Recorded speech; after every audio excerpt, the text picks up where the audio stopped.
J'ai une bonne nouvelle à vous annoncer, c'est que Jésus, il est vivant, alléluia. Et vous savez comment il est vivant? Il est vivant au travers de vous. Qu'est-ce que vous êtes beau! Vous savez que vous êtes la créature la plus merveilleuse au monde? Alors, il y en a beaucoup qui se disent, mais attends, là, il nous arnaque, il y a quelque chose qui ne joue pas là. Hein? Mais c'est vrai, parce que vous êtes nés de nouveau par le Saint-Esprit, et je salue bien bas la fiancée, la future mariée du Seigneur. Alléluia. Vous savez, votre identité telle que vous l'avez aujourd'hui, c'est la vôtre. C'est celle de votre incarnation. C'est ce que vous êtes. Mais derrière vous, il y a Dieu qui agit et qui est en train de préparer sa fiancée. Alors vous allez dire, ça fait longtemps, hein, 2000 ans dans la salle de bain. Alors mesdames, vous voyez, vous avez encore de la marge. Dieu prépare son épouse, comme on l'avait vu dans les textes de l'Apocalypse, et je me réjouis de pouvoir vous parler de la plus merveilleuse des créatures de Dieu, c'est l'épouse de Jésus. Amen. Je ne sais pas vous, j'aime l'Église. Oh, elle m'a fait des vacheries, hein, ça c'est clair. J'en ai aussi fait, rassurez-vous, je ne suis pas sûr que ce soit égal. Mais d'une manière ou d'une autre, l'Église est dans le plan de Dieu et dans le désir de Dieu. Et il est là, il a donné sa vie pour elle. Est-ce que vous en êtes conscient? Jésus, il a donné sa vie pour l'Église. Bien sûr, l'Église composée de chacun d'entre vous.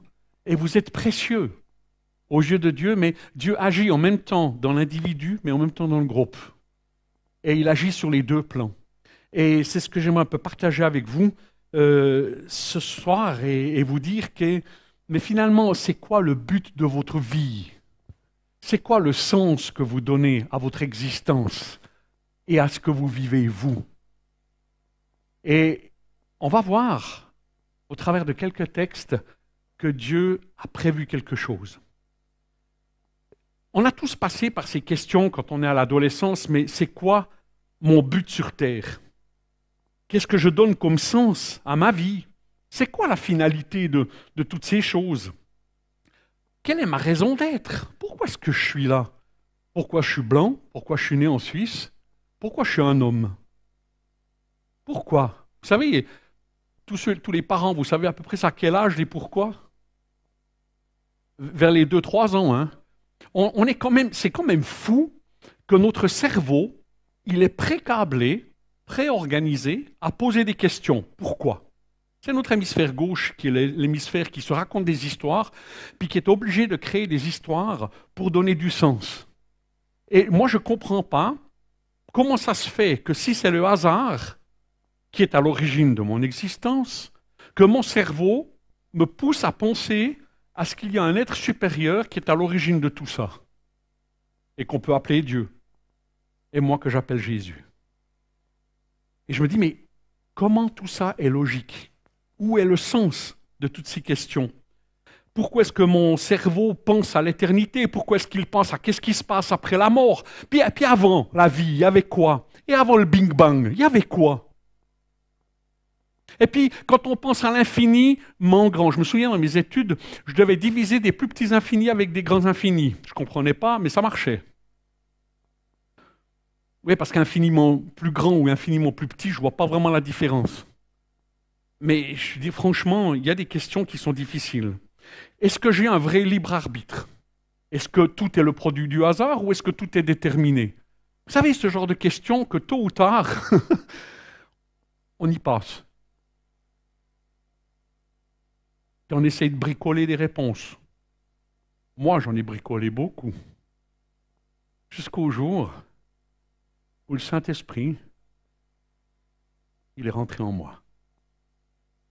Et là, tout d'un coup, j'ai compris que ma vie avait un sens, qu'il y avait quelqu'un qui était à l'origine de tout cela, qui me connaissait, qui prenait soin de moi, et qui, lui, avait un plan.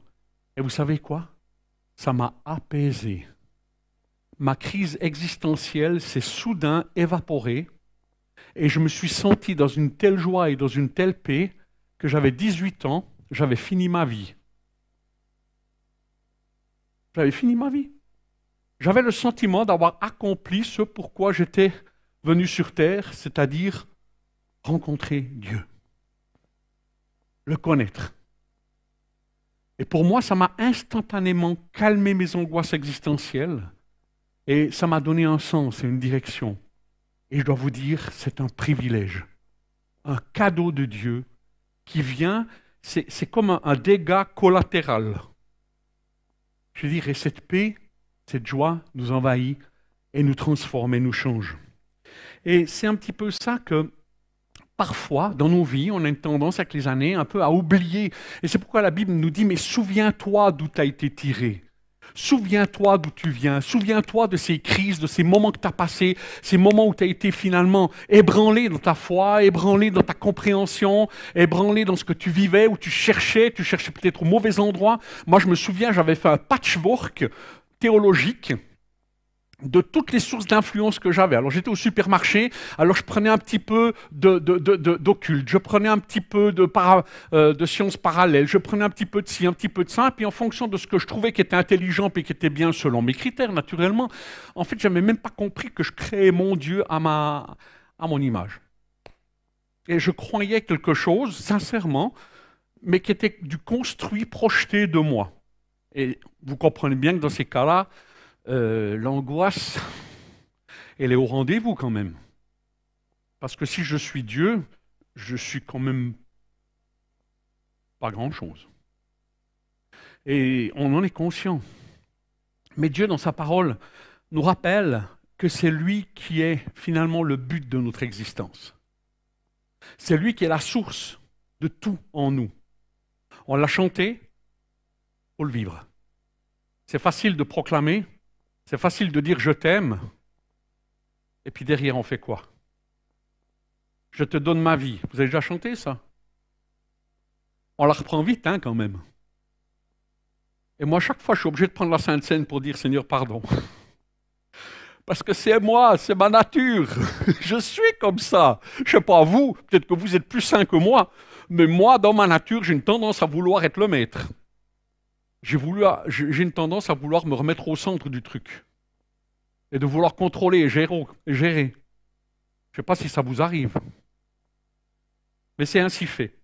Mais il faut comprendre que notre situation de pécheur, il est toujours là. On est des pécheurs graciés par la foi en Jésus. Mais notre nature ne peut pas hériter du royaume de Dieu par la nature même de qui nous sommes.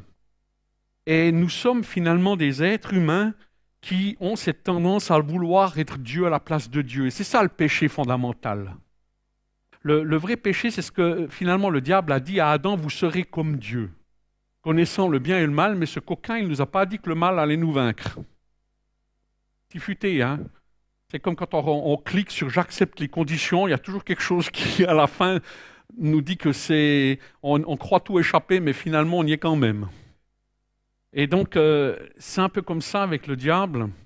Il nous propose pas mal de choses, mais in fine, c'est nous les dindons de la farce. Quand c'est gratuit, c'est nous le produit, hein, qu'on dit. Donc, avec le diable, c'est comme ça. Et c'est là où on voit dans Romains 21, et il nous a dit, c'est pourquoi Dieu les a abandonnés à des actions impures selon le désir de leur cœur, de sorte qu'ils se conduisent d'une façon honteuse les uns envers les autres, parce qu'ils ont échangé la vérité qui concerne Dieu contre le mensonge. Ils adorent et servent ce que Dieu a créé au lieu du Créateur lui-même, qui doit être loué pour toujours. Amen.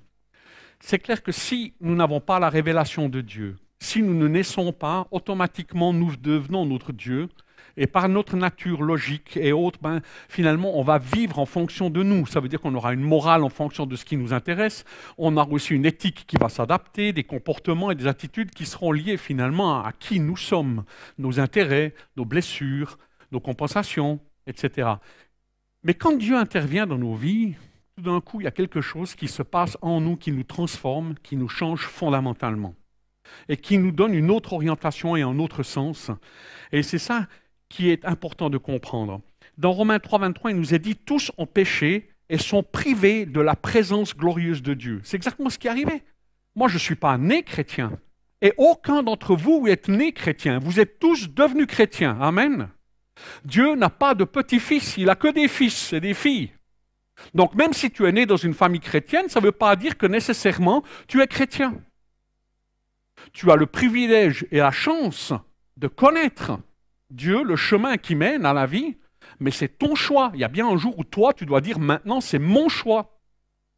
C'est ma vie. Et quand je vois des enfants de chrétiens qui commencent à avoir des cris, je lui dis, mais c'est bien, va bouffer un peu de la merde, va un peu voir un peu ce qui se passe ailleurs. Et puis quand tu seras vraiment bien, voilà, on rediscutera, quoi. J'ai fait ça avec Lewis, ça a marché. Il y a combien de temps? 20 ans ou 30 ans? Il était juste à un moment un peu branlant dans sa vie. Je ne dis pas qu'il faut faire ça comme une technique, hein, c'est pas ça que je dis. Mais vous savez, des fois, il faut un peu être provocatif pour dire, mais franchement, tu ne sais pas d'où tu viens, tu ne sais pas la chance que tu as. Tu ne réalises pas quel Dieu extraordinaire on a. Et parfois, des fois, on doit passer par des situations où nous-mêmes, on prend les choses en main pour réaliser qu'on n'est pas des bons dieux. Et que finalement, on se détruit plus qu'autre chose. J'aimerais vous parler d'une mission. La mission de l'Église. Parce qu'elle est fondamentale et puis elle est universelle, elle est pour chacun de nous. Est-ce que vous avez une mission dans votre vie? Est-ce que vous la connaissez, votre mission? Et vous connaissez le sens de cette mission, et le but de cette mission, le pourquoi de cette mission, et les moyens de cette mission. Alléluia! Vous allez me dire oui. C'est bien là. Mais il faut la vivre. Et là aussi, bienvenue dans le laboratoire de Dieu qui s'appelle Église. La forge de Dieu, parce que le fer aiguise le fer. Qui a déjà été blessé par des frères et sœurs chrétiens? Levez la main, il n'y a pas de honte, en tout cas moi, même avec les pieds aussi. Qui a blessé dans l'église? Alors là, j'ai même pas assez de pieds ni assez de mains.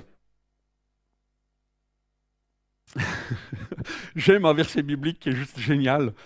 Il nous dit, ne vous mordez pas les uns des autres. Ne vous mordez pas les uns. Moi, je me marre quand je lis ça. Et pourtant, c'est tellement vrai. C'est pas vrai? Que tous les mordus lèvent la main. Mais c'est vrai que l'Église, c'est un laboratoire et Dieu nous entraîne à vivre. Et moi, je me souviens quand je suis allé dans l'Église, je me suis dit, ah, mais j'arrive au paradis. Je n'étais pas chrétien, je n'ai pas grandi dans un milieu chrétien, mais Dieu est amour. Je me suis dit, mais l'Église, c'est le lieu de l'amour. C'est le lieu où on va m'accueillir, où on va m'aimer, on va me chérir pour qui je suis. C'est fantastique. C'est merveilleux. Et je me souviens de mes premières expériences, je peux vous dire que j'avais envie de courir loin.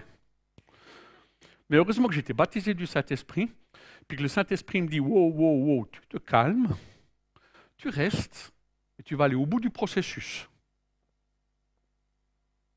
Et aujourd'hui, j'aime l'Église, non seulement pour la réalité de qui elle est, mais aussi pour sa destinée. Quand on se marie, puis qu'on ne connaît pas l'autre, on projette sur l'autre tous nos désirs, tous nos souhaits, tous nos fantasmes, tous nos délires. Et puis on met sur l'autre la tâche difficile de me donner le sens de ma vie, de m'aimer, de m'apprécier dans tous les domaines de mon existence. Enfin, on fantasme totalement, quoi. Puis quand tout d'un coup on vit, dans la réalité, on réalise que c'est peut-être pas tout à fait aussi simple. Vous êtes d'accord avec ça? Hein? D'accord. Ça, c'est le principe de la réalité. Et ça, vous pouvez le chasser au nom de Jésus, ça ne marche pas. Donc, la réalité, elle est ce qu'elle est. Et Jésus, vous savez quoi? Il sait faire avec chacune de nos réalités. C'est pas merveilleux? Pire, il a choisi d'avance votre réalité et il vous a aimé. Alors ça, c'est costaud. Hein? Moi, si on m'avait dit en avance ce qui allait être, je ne suis pas sûr que j'aurais fait le choix. Mais Dieu, lui, qui voit plus loin, il a fait le choix.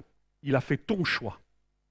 Il a fait le choix de t'aimer, toi, personnellement, pour qui tu es, pour tes actifs et tes passifs, pour qui tu es. Maintenant, comment Dieu va se révéler à toi pour t'amener à corriger ta vision de Dieu, t'amener à découvrir qui est Dieu, à connaître Dieu.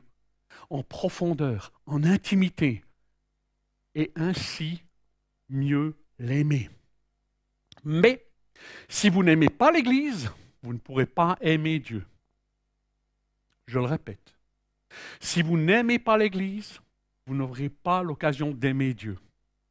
Parce que si vous aimez ce que votre aimé aime, vous êtes dedans. Mais si vous n'aimez pas ce que votre aimé aime, vous êtes en difficulté. Vous comprenez? La prunelle des yeux de Dieu, c'est l'Église. On ne maltraite pas l'Église. Et on doit apprendre à avoir les yeux de Dieu sur nous, sur l'Église, nos relations, et laisser Dieu nous faire voir l'Église comment lui la voit. Balaam, il maudit Israël. Enfin, il a appelé à maudire. Et puis, il est là, poussé par Balak, vas-y, maudis, quoi. Et puis, une première fois, ça ne marche pas, une deuxième fois, ça ne marche pas. Après, il l'amène sur une montagne, puis regarde tout Israël qui est là, quoi. Puis Dieu venait de punir Israël parce qu'ils avaient désobéi. Et vous savez quoi, Balaam, ce qu'il dit? Balaam, il dit, je ne vois aucun péché en Israël. Bonne nouvelle, spirituellement, en Jésus, et à cause du sang de l'agneau, Jésus ne voit aucun péché en vous.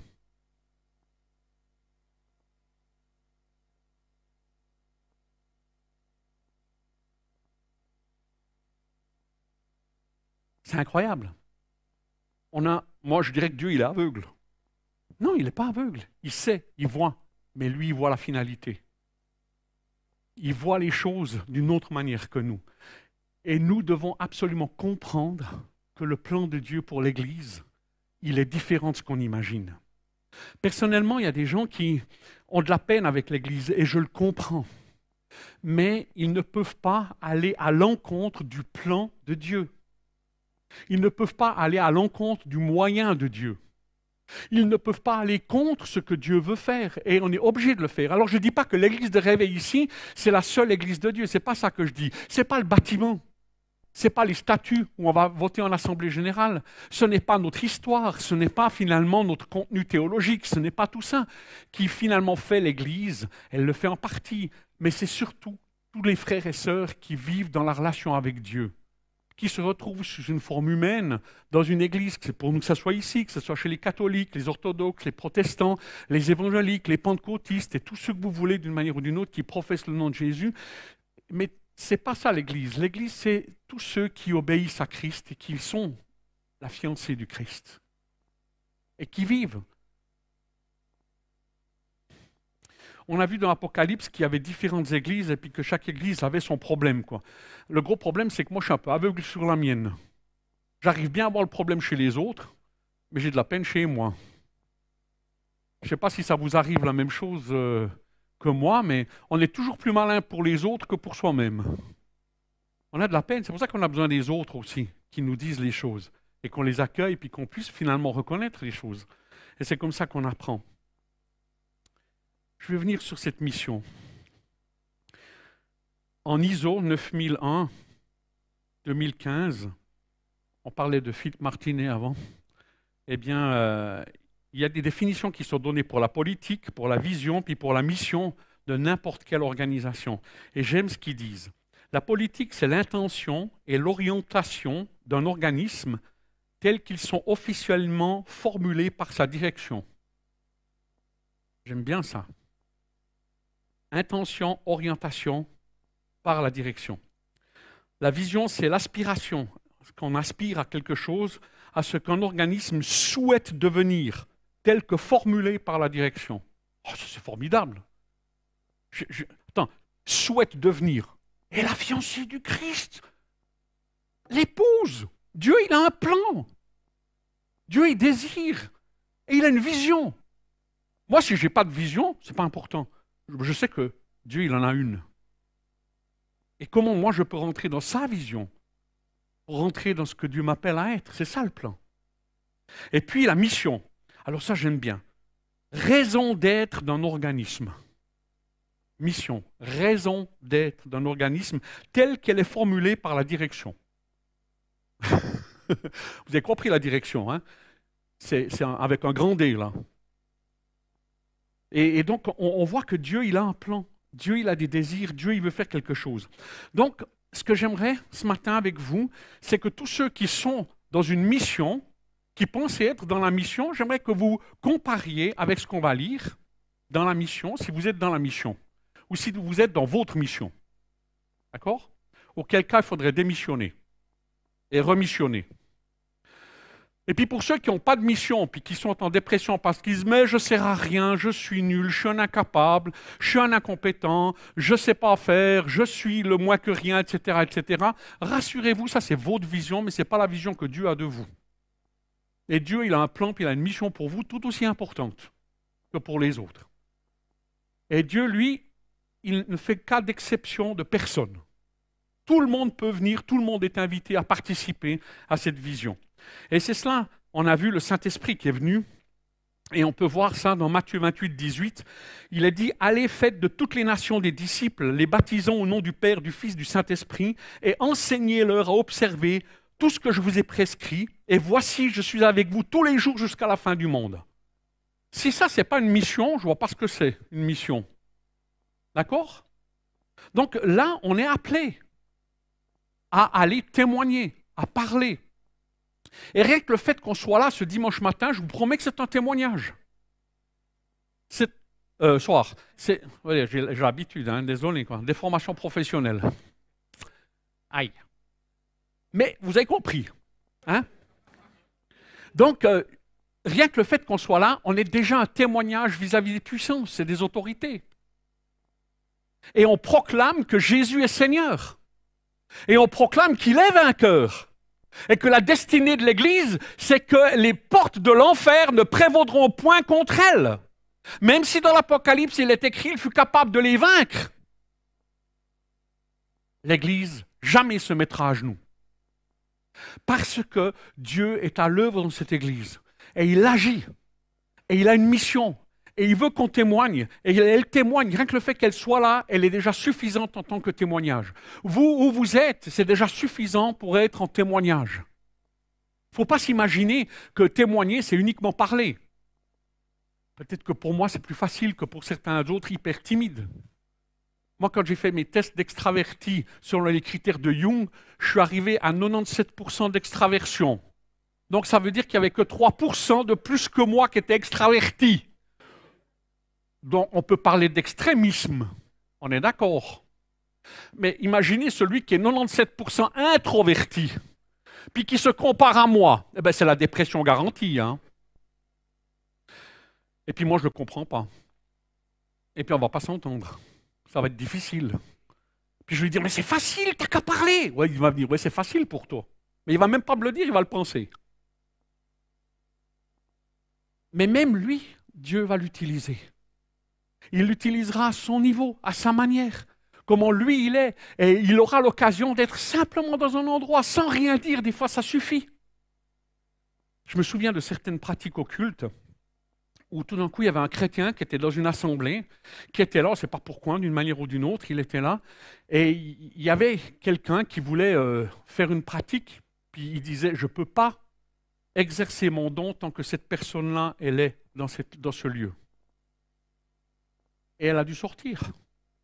Pourquoi? Parce que l'esprit qui était là témoignait aux autres esprits et ça bloquait. Et on voit que d'une manière ou d'une autre, Dieu, il agit de différentes manières. Mais ça, c'était dans Matthieu. Marc, c'est pareil. Il dit, allez par tout le monde et prêchez la bonne nouvelle à toute la création. Celui qui croira et qui sera baptisé sera sauvé. Dans Luc, on le retrouve aussi. Et que la repentance et le pardon des péchés seraient prêchés en son nom à toutes les nations, à commencer par Jérusalem. Vous êtes témoins de ces choses. Luc 24. Dans Actes 1, 6, c'est le même Luc qui dit, mais vous recevrez une puissance, le Saint-Esprit survenant sur vous, et vous serez mes témoins à Jérusalem, dans toute la Judée, dans la Samarie, et jusqu'aux extrémités de la terre. Vous recevrez une puissance pour être des témoins. Vous tous, vous recevez cette puissance pour être des témoins. Vous êtes baptisés du Saint-Esprit pour être des témoins. Alors, témoin, il y a plusieurs manières d'être témoin. Il n'y a pas qu'une seule manière. C'est ça que j'aimerais vous dire. Dans Jean aussi, il nous est dit tout comme tu m'as envoyé dans le monde, hein, c'est Jean 17 au verset 18, tout comme tu m'as envoyé dans le monde, je les ai moi aussi envoyés dans le monde. Et je me consacre moi-même à eux pour qu'eux aussi soient consacrés par la vérité. Je ne te prie pas pour eux seulement, mais encore pour ceux qui croiront en moi à travers leurs paroles. C'est vous tous, moi. La future génération qui va se convertir. La génération d'avant qui m'a témoigné et qui m'a parlé. Tous ceux-là, ils sont là, afin que tous soient un, comme toi, Père, tu es en moi, et comme je suis en toi, afin qu'eux aussi soient un en nous, pour que le monde croie que tu m'as envoyé. Pour que le monde croie que tu m'as envoyé. Ça, c'est l'œuvre du Saint-Esprit. De la même manière qu'il nous a illuminés, qu'il nous a transformés, qu'il nous a changés, il veut que tous les hommes soient sauvés. Il veut que tous arrivent à la connaissance de Dieu et de celui qui l'a envoyé. C'est le plan de Dieu et Dieu va le faire au travers de chacun de vous. Amen. Même celui qui dit « je n'ai pas de don », même celui qui dit « je n'ai aucune compétence », je ne suis vraiment pas du tout un exemple, ni un bon exemple, ni ceci, ni cela, rassurez-vous, ce n'est pas vous qui témoignez, c'est le Saint-Esprit en vous qui témoigne par vous. Et c'est là où il ne faut pas s'inquiéter. Votre inquiétude à vous consiste, connaissez, rencontrez qui est Jésus, qui est Dieu, découvrez-le et simplement dites qui il est pour vous. C'est simple. Qu'est-ce qu'il a fait pour vous? Comment vous le vivez? Puis vous le faites d'une manière naturelle. Il ne faut pas vous dire « Ah, mais comment est-ce que je peux, si, ça, ça, ça ». Des fois, quand on réfléchit trop, on est perdu. Parce qu'on est toujours en train de faire des dialogues internes, puis on est en train de discuter, puis dit « Ouais, mais si je dis ci, il va penser ça, et puis s'il pense ça, après moi je vais penser ça, puis après je vais aller là », vous êtes déjà perdu là. Ça ne sert à rien. Soyez simplement vous-même. Soyez vous-même dans toutes les circonstances et ne vivez pas en fonction de ce qu'on pense ou de ce qu'on attend de vous, mais vivez en fonction de ce que Dieu attend, lui, de vous. Et ne vous culpabilisez pas. Ne vous mettez pas sous pression. Dieu, il va faire avec vous, non pas des choses qui vont vous frustrer ou vous donner la honte, mais il va être avec vous pour vous encourager, vous fortifier, chacun à son niveau. Amen. À un, il donne un, à un autre, il donne deux, à un autre trois, à un autre cinq, à un autre 10, quoi. Et nous sommes tous appelés à être différents dans la même mission. Mais nous avons tous à témoigner. Nous avons tous à parler. Et nous avons tous à parler de qui est Dieu. Et je crois que le monde entier, il attend des porteurs de bonnes nouvelles. Et c'est Paul qui dit dans Romains 10, « Mais comment feront-ils appel à lui sans avoir cru en lui? Et comment croiront-ils en lui sans avoir entendu parler? Et comment en entendront-ils parler si personne ne l'annonce? Et comment l'annoncera-t-on s'il n'y a pas de gens envoyés pour cela? » Nous sommes tous des envoyés, des apostellos, apôtres. C'est ça, envoyer veut dire apôtre. Nous sommes le message de Dieu pour nos contemporains, pour notre famille, pour nos collègues de travail, pour nos amis, pour notre famille. Nous sommes tous appelés à être témoins à notre niveau avec les gens que nous côtoyons. Faisons-le avec beaucoup d'amour, beaucoup de sagesse et de discernement. Parce que si vous mettez toute la salière dans la soupe, ça ne va pas être très comestible. Alors soyez sages. Mais ça, c'est un autre sujet de prédication. Je vais m'arrêter là. Là, j'ai encore une autre prédication qui est prête. Mais je ne vais pas la donner maintenant parce qu'on va s'arrêter là. Amen.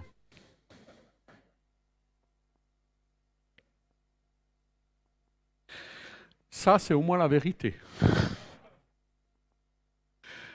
Et donc, on verra dans la prochaine prédication que je me réserve de vous faire comment par le Saint-Esprit Dieu prépare et puis quels sont les moyens que Dieu va nous donner pour finalement être ces témoins crédibles dans le monde dans lequel nous sommes, quoi. Et l'Église joue une part majeure dans ce domaine-là, pour notre transformation, pour notre sanctification, pour notre vision des choses, pour notre enseignement. Quand on est tout seul, on ne peut pas se débrouiller. On a besoin les uns des autres. C'est le plan de Dieu. Celui qui croit pouvoir gérer sa vie et faire les choses tout seul, il se trompe profondément parce que ce n'est pas le plan de Dieu. Donc j'aimerais vous encourager et vous réjouir de ce que la fiancée de Dieu, c'est une des plus belles créations de Jésus sur cette terre. Amen. Vous êtes d'accord de dire ça? Je suis part de la plus belle créature qui ait jamais existé sur cette terre. Ah, vous avez de la peine, hein? Pourquoi? Mais vous ramenez tout à vous. Regardez avec Jésus. Regardez avec les yeux de Dieu. Ça change tout. Vous êtes merveilleux et merveilleuses. C'est ça l'Église. Il y a une réalité, mais il y a une double réalité. Il y a notre réalité incarnée et il y a aussi notre réalité destinée en Dieu et par le Saint-Esprit. Amen. Et c'est totalement différent.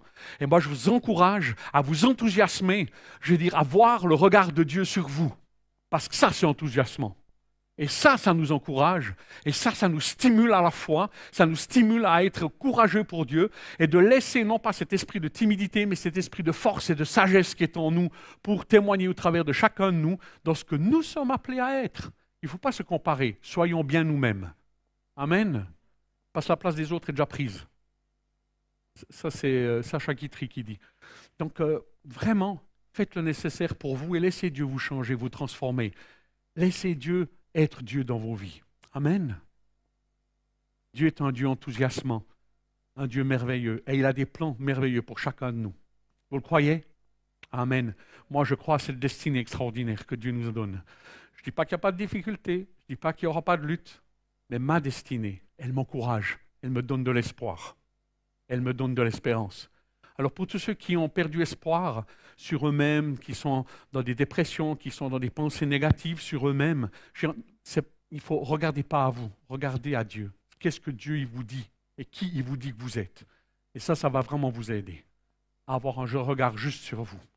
Et il va vous aider à guérir, il va vous aider à vous transformer et devenir cette créature qu'il souhaite que vous soyez et que vous deveniez de plus en plus. Amen. Seigneur Jésus, merci pour ton plan d'amour. Merci pour cette mission que tu nous donnes, parce que cette mission, c'est notre raison d'être.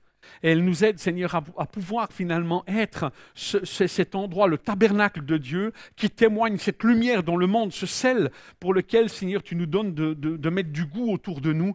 Et nous te demandons, Seigneur, que dans ta grâce, tu nous inspires et que tu nous guides à faire les choses bien. Et je te loue de ce que cet premier culte où on se retrouve à 100 depuis bien des mois maintenant et où on se retrouve pour la grillade, oh, qu'est-ce que j'aime cette église! La grillade aussi, mais je veux dire, les amis, les frères et les sœurs, quel privilège, Seigneur, on a de pouvoir se rencontrer les uns les autres et de pouvoir vivre ainsi les uns avec les autres et apprendre à se connaître, apprendre à s'aimer et, Seigneur, à être finalement transformés aussi les uns par les autres au travers de ton Esprit Saint. Et on te bénit, Seigneur, pour ce plan merveilleux qui n'est pas notre plan, mais qui est le tien. Et on aimerait y marcher pleinement. Merci Saint-Esprit de ta présence dans nos vies qui nous a donné une nouvelle raison de vivre, une nouvelle mission et une nouvelle manière de comprendre le monde dans lequel tu nous as placés. C'est un cadeau et un privilège et nous t'en sommes reconnaissants. Amen.